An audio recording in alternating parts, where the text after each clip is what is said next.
This one. Good evening, everybody. Good to see everybody out tonight. Thank everybody for making the effort to come out and serve God tonight. Thanks, Jeff, for lining me up to preach tonight. Jeff does a good job always making sure that the roster is filled for all the Sundays. So tonight's lesson, I chose to go on a different perspective than I normally do. You'll notice if you look on the calendar that this December, our Christmas lands on a Sunday. So we will have church on Christmas Sunday, but we will not be having a Sunday service. That made me think that maybe we can dive into that a little bit, because if you speak to people from denominational Christianity, they'll most likely always have a Christmas service on Sunday. And they might wonder, why don't you guys have a Christmas service on Sunday? So hopefully after this lesson, we'll have some confusion, if any, cleared on Christmas, and maybe a different perspective of how to approach that when talking to people that you go about in your daily life. And also maybe a little bit more perspective you can use in your own personal work of spreading the gospel. So before we dive into it, I'm going to read the account of Jesus's birth from Luke chapter 2, if you'd like to follow along with that. Actually, we're going to Matthew chapter 2. We're going to read Matthew's account.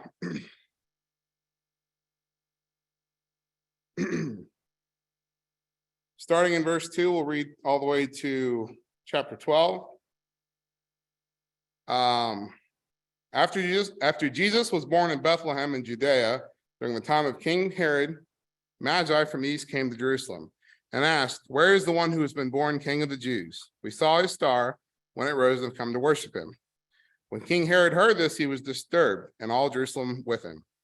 When he had called together all the people's chief priests and teachers of the law, he asked them where the Messiah was to be born. "In Bethlehem in Judea," they replied, "for this is what the prophet has written. But you, Bethlehem, in the land of Judah, are by no means least among the rulers of Judah. For out of you will come a ruler who will shepherd my people Israel." Then Herod called the Magi secretly and found out from the exact time the star had appeared. He sent them to Bethlehem and said, "Go and search carefully for the child. As soon as you find him, report to me, so that I too may go and worship him." And they had heard the king. They went on to their way, and the star they had seen when it rose went ahead of them until it stopped over the place where the child was. When they saw the star, they were overjoyed. On coming to the house, they saw the child with his mother Mary. They bowed down and worshipped him. They opened their treasures and presented him with gifts of gold, frankincense, and myrrh. And having been warned in a dream not to go back to Herod, they returned to their country by another route.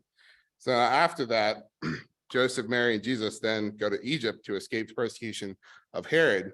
And if you've ever heard the song, there's actually, I think this is a detail that often gets missed, is that there's a song about the mother's mourning for the babies. Herod killed every child, 2 and under, I think it was, every male child. And I think we just forget that detail often. That it's not relevant to the story, but that song's very eerie if you ever do hear it. It often gets played around the holidays. But that's the story that we always hear, and not the story that gets played in the Christmas movies or in popular culture. And to preface this message tonight, in Galatians chapter 4, verses 8 through 11, Paul writing to Galatians says, "Formerly, when you did not know God, you were slaves to those who by nature are not gods. But now that you knew God, or rather are known by God, how is it that you are turning back to those weak and miserable forces? Do you wish to be enslaved to them all over again? You're observing special days and months and seasons and years. I fear for you that somehow I've wasted my efforts on you." So here Paul is admonishing the Galatians for still practicing religious holidays. And in Revelations 22, 18 through 19, it writes, "I warn everyone who hears the words of the prophecy of this scroll. If anyone adds anything to them, God will add to that person the plagues described in this scroll. And if anyone takes the words away from the scroll of prophecy, God will take away from that person any share in the tree of life and in the holy city which are described in this scroll." So here's a verse in Revelation telling us that we are not to add things in the Bible to the message of Jesus that's not there. We will be punished by the things in this that's written there and the plagues described in this book. And Paul's admonishing the Galatians there for observing holidays. So that lets us know that God does not instruct us to practice religious holidays. Nowhere in the Bible is it mandated that December 25th is to be recognized as a religious holiday, which would that be Jesus's birthday. The Bible doesn't mandate any religious holidays for that matter. The Bible does not state. This was inspired. We always had around Christmas season growing up in Bible studies, whoever the teacher was, we would have a lesson on things that were different between society's view of Christmas and the story of the birth of Jesus and our own. And the real story that's written in the Bible, or the real message, which is comprised in Luke and Matthew primarily. But the Bible does not state that Jesus was born on December 25th based on the times that were written. It was actually probably somewhere in the spring due to the tax collecting and the census data. The Bible does not state there were 3 wise men, but there were just 3 gifts. Gold, frankincense, and myrrh. That's a common misconception as well. And like I said, the Bible does not mandate any religious holiday, and we're not supposed to specifically celebrate the birth of Jesus on any day, but we're to celebrate the birth of Jesus, the death, burial, and resurrection of Jesus every day of the week, especially when we commune on the first day of the week to recognize Jesus's death. And I've also heard, or we also mentioned that this holiday has roots in Roman pagan tradition, although I don't really find that very persuasive due to the fact that our days of the week, months, laws, architecture, language, numerical structure are also all based on pagan tradition. So what's the point of all this? If anybody ever heard of the doctrine of primacy and recency, 2 fancy words just means that the first things that you were told and the last things that you were told are the things that are most important because you remember them the most. So if anybody's been education in here, they teach you, at least they've taught me, that make sure that whenever you were teaching somebody something, the first thing you say and the last thing you say are the most important things that you want the person you're teaching to remember. In Matthew 28, verse 16, it says, then the 11 disciples went to Galilee, to the mountain where Jesus had told them to go. When they saw him, they worshiped him, but some doubted. Then Jesus came to them and said, all authority in heaven and on earth has been given to me. Therefore, go and make disciples of all nations, baptizing them in the name of the Father, the Son, and the Holy Spirit, and teaching them to obey everything I've commanded you. And surely I'm with you always to the very end of the age. Now, what does that have to do with anything we're talking about tonight? So, right after that, Jesus ascended into heaven. So, the last thing he told them was go into the world and make disciples of all nations. Meaning he must have found that very important because he decided to disregard anything else he said is the last thing, and that's the last thing he told them. Therefore, this is a very important instruction to us as well. We are to go into all the earth and make disciples of all nations. Now, what does that have to do with Christmas? So the message of Christmas and the message of Christ, although we ourselves can recognize that it is not a religious holiday, a mandated religious holiday, we can take the Christian aspects of that and the time that the world chooses to focus on religion in general, one of the few times, and use that in our daily work. In Philippians chapter 1, starting verse 15, it reads, it is true that some preach Christ out of envy and rivalry, but others out of goodwill. The latter do so out of love, knowing that I am put here for the defense of the gospel. The former preach Christ out of selfish ambition, not sincerely supposing that they can stir up trouble for me while I'm in chains. But what does it matter? The important thing is that in every way, whether from false motives or true, Christ is preached. And because of this, I rejoice. In Luke chapter 9, in this example, we see that some people were preaching the gospel for reasons that we might think are wrong, or they are wrong. If I got up here and was preaching just because I wanted to look good or make everybody think, look how smart he is, he uses fancy words, we'd say, you're up there for the wrong reasons. In this example, they're preaching out of envy, self-ambition, or to stir up trouble. And Paul said, it doesn't matter. They're preaching Christ. He didn't care. He says, what does it matter? It's quoting that. In Luke 9, chapter 49 through 50, 49 says, Master, said John, we saw someone driving out demons in your name, and we tried to stop him because he was not one of us. And Jesus said, do not stop him, For whoever is not against you is for you. So there's another example of where the people were not, as to the apostles and the disciples, were not acting in the manner in which they thought they should. But Jesus said, no, they're with us. They're casting out devils in my name. Don't stop them. So there's two examples of where they disregarded the ulterior motives because the message of Christ was still being preached. So I wanted to put a chart up here. In the United States, there's a map in 1980.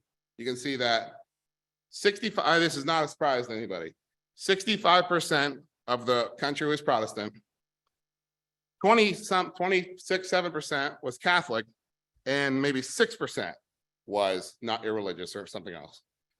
Go to 2020, 50% is Protestant, same amount Catholic, and 25% is irreligious, meaning not religious at all. They don't believe in God, or they don't have religion as a major part of their life.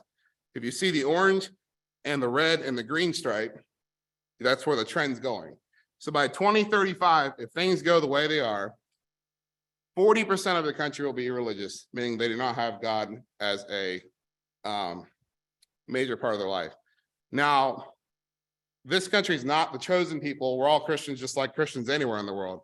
However, it is our part to make sure that we live in a society that's as best as we can make it as Christians, and do our duty, as Jesus said in the Great Commission, to go through all the land, starting with our own, as they did, and spread the gospel.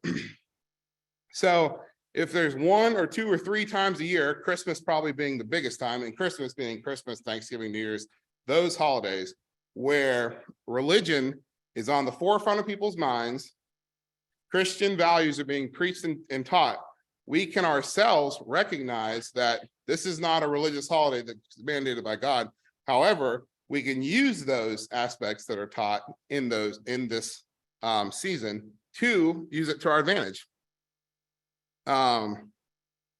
We can do redirections. My message tonight is that we should embrace the Christian characteristics of this season while recognizing ourselves that it's not a religious holiday.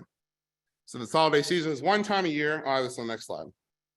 That the world recognizes Christ in some way. Most of the year, Christ is not recognized at all, or God, or any form of religion, except if a disaster happens. And then when things get cleaned up, we're good to go and back to doing what we were doing before. So rather than straining over, as it says in Matthew, straining over the gnat, we should use this tactic, or we should use tact and take advantage of this time for the advancement of the gospel and turn people towards Christ while their minds are already on Christ. Matthew 23 through 24, if you'd like to follow along. Jesus is speaking to the Pharisees saying, woe to you, teachers of the law, and Pharisees, you hypocrites. You give 1/10 of your spices, mint, dill, and cumin, but you have neglected the more important matters of the law, justice, mercy, and faithfulness. You should have practiced the latter without neglecting the former. You blind guides, you straighten out the gnat, but swallow the camel. So here's just an example of where I think a lot of times we strain at the small things and we forget we could be turning people off, say, you people out there having your Christmas services, and although we should correct them, we should take the advantage first to say, rather than judge them, saying, you people are doing this wrong, this is how you should do it, say, here's the values that we believe in, and then once you have a further understanding, then you can do the correction. So redirection is the main goal. And then we're going to go through some of the main characteristics of the season that we can use to teach people about the gospel and Jesus. So in Proverbs, we'll start first thing. Cheer and good tidings, it's one of the biggest things of the Christmas season. Everybody's saying happy holidays, Merry Christmas. Basically, people are greeting people, and normally, if you pass somebody on the street, at least where I'm from, you don't say anything to anybody. But maybe during the holiday season, you do. And as Christians, we're supposed to be cheerful people, because who wants to listen to the person who walks around with a frown all day and doesn't say a word to anybody? So we should take advantage of this cheering good tidings and teach people about that. Proverbs 15:13 says, a happy heart makes the face cheerful, but heartache crushes the spirit. There's an example of if we have a bad attitude, or if we, as it says, a happy heart, it makes a cheerful face, that reflects in our demeanor. But if we don't take advantage. We should be cheerful and have good tidings all year. But then we can say after the Christmas season, remember how good that was? Remember how that made everybody feel? Why is Christmas everybody's favorite time of year? That's because that's a Christian value that Christ and the Bible is teaching us here that we can take and implement in our lives all the time. John 13:33-34 says, "My children, I will be with you only a little longer. You will look for me, just as I told the Jews. So I tell you now, where I'm going, you cannot come. A new command I give you, love one another as I have loved you. So you must love one another. But this everyone will know you're my disciples if you love one another." So just another example. This is a time where everybody's kindness is another big word that's used. People use the good acts for other people. You give out gifts. You send out Christmas letters or holiday letters. Take advantage of this to teach people this is why we do this, and this is something you can do all year round, and just how that's a moral thing. Because that's another point I want to make with the chart. So maybe I don't like to look at the past and say, look at how much worse it is now, but in the 30, 40 years ago, mostly everybody in the country celebrated Christmas because mostly everybody was Christian. Now you're getting to the point where people don't believe in God, or if the majority of the country doesn't believe in God, they're not going to have the same values as you. So you could say, well, the Bible says, they're going to say, I don't care. I don't believe in that. So you really have to start from scratch.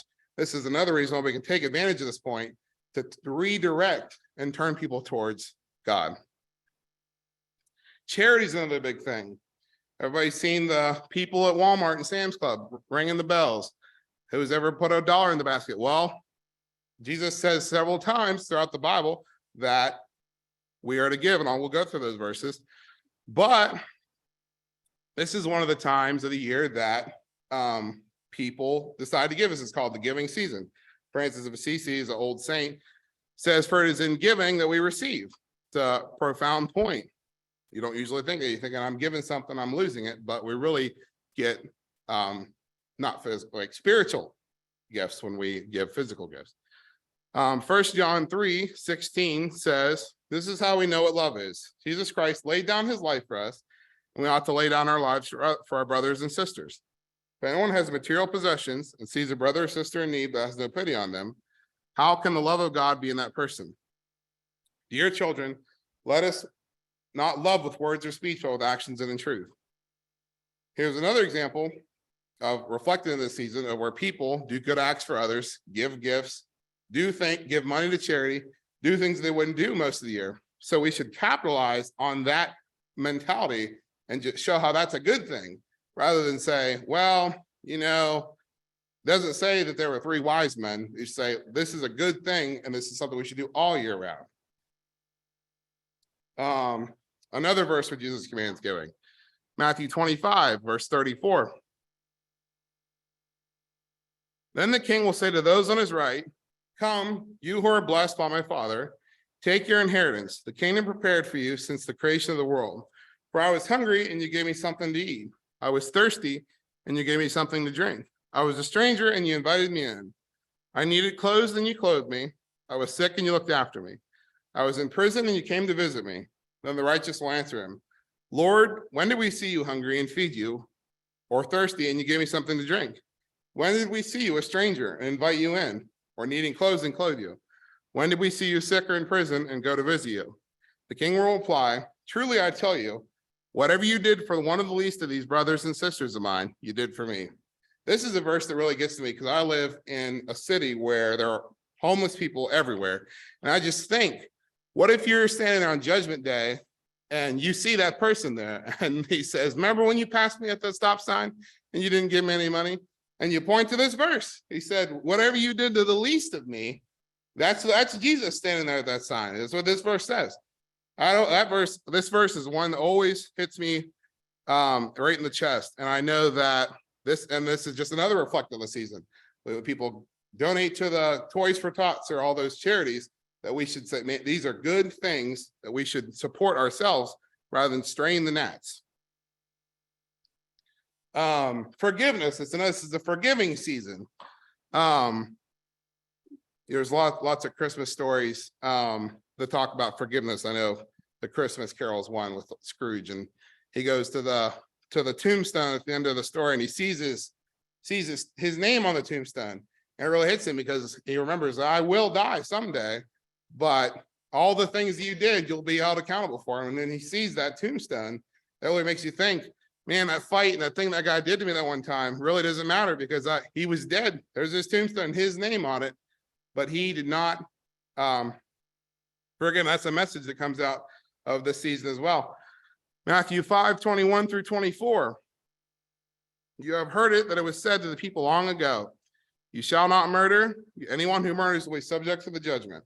But I tell you that anyone who is angry with a brother or sister will be subject to the judgment. Again, anyone who says to a brother or sister, Raka, is answerable to the court. And anyone who says, you fool, will be in danger of the fire of hell. Therefore, if you are offering your gift at the altar and there remember that your brother or sister has something against you, leave your gift there in front of the altar. First, go and be reconciled to them, and then come and offer your gift. We were talking about this at lunch when Paul was over today. A lot of people are not just people in the world don't recognize this. I heard, especially last week, just talking about people, well, we don't go to my mom's Thanksgiving because my dad and my grandma don't get along. And well, we're going to church on Sunday though. And according to this verse, if you have ought against your brother, you need to get that cleared up before you lay a gift on the altar. And that's just another aspect of this forgiving season. If the end of the year, when we have the song, I'll go to that in a second. I'll read the second verse. Get rid of all bitterness, rage, anger, brawling, and slander, along with every form of malice. Be kind and compassionate to another, forgiving each other just as Christ God forgave you. So Christ God forgave us of our transgressions, even though we didn't deserve them. And we need to have that same mindset towards others.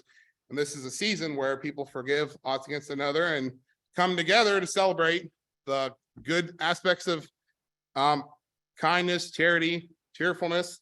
And I think that's another thing we got to capitalize on. You know, the song we always sing this at Christmas and New Year's, should old acquaintance be forgot and never brought to mind? Same thing again. We'll drink a cup of kindness yet for the sake of all things thine. That's just another thing. Leave this year in this year and take it on to the next year. Don't carry on your bad thoughts and grudges and ill will toward others. Forget it, because life is too short for that. And you're going to be held accountable for it in the end. That's just another aspect of this season that I think is a message. It's a good message we should take and use that for teaching. So in conclusion, it wasn't a very long lesson, but just something that I've been thinking for a while. Take advantage of the opportunities that you have this season. The holiday season is just now starting with Thanksgiving and goes on through the end of the month. And make sure that when people, if you see somebody doing a good act, like commend them for that. So that's a good thing. Maybe participate in it yourself. Just the point I have here on my thing, it's not on there, is that, you know, there's often the mentality of better safe than sorry. I don't want to do anything that I'm not supposed to do. Now, Jesus addressed that mindset in the parable of the talents, because that worker said, you know, if I give that money, or if I try to do something with this money, I could lose it. And Jesus said it would be better if you lost that money than if you did nothing. It'd be better if you lost that money than do nothing. So make sure to take the talents God has given you this season to spread the gospel and bring people to Christ, and just support the good things that are done, while also maintaining and recognizing in your own mind that Christmas is not a biblically sanctioned holiday, but we can still celebrate the good parts of the season. So we talked about the death, burial, and resurrection of Christ at the beginning of the lesson. If anybody here has not been baptized and would like to add themselves to the number, we ask you to please come up front and we'll help you out, get that process started. And also, if anybody else feels like they have some of the things we talked about earlier, if anybody needs forgiveness or has ought against another that they'd like to have the prayers of the congregation about, we also ask you to have a seat up front. We stand and sing the invitation song.